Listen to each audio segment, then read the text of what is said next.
Okay. My name is Danny Define. My name is Alex. Yeah. Voting for Donald Trump. Currently, I'm still. Well, I think it's really important to vote, especially as a young person, because they never really consider us. And so the fact that we could go out there and be like, hey, hear us roar, you shouldn't ignore us. I mean, the most they talk to us is about student loans. And it's like, come on. I know that's a big thing for us, but there's a lot of other things like our future that we worry about too. Voting is important for our generation because it's going to have a lasting effect for us and for decades down the line. And I think it's a mistake for those in the millennials to say they're not going to vote because they don't like the options. Because if you don't vote, if you don't have your own say, you can't complain next year, the year after, what happens from now. If you don't vote, you don't have the ability to complain.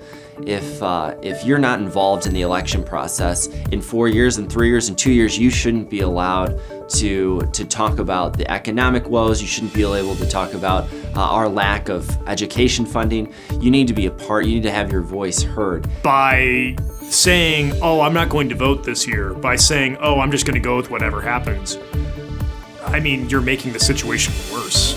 By not utilizing your voice, you're silencing it. We are all given that privilege to vote.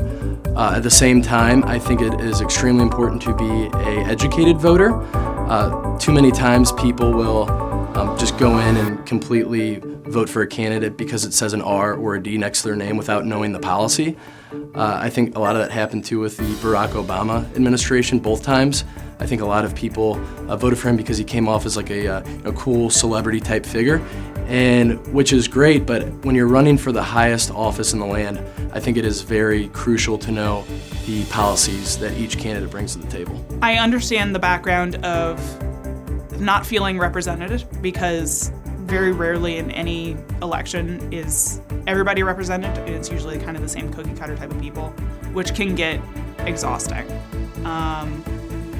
I'm voting for someone that doesn't necessarily represent what I believe in, but if you're trying to make any sort of minute change, or if you're trying to get anything through on lower levels of government, you kind of need to have someone not dramatically against you at the top.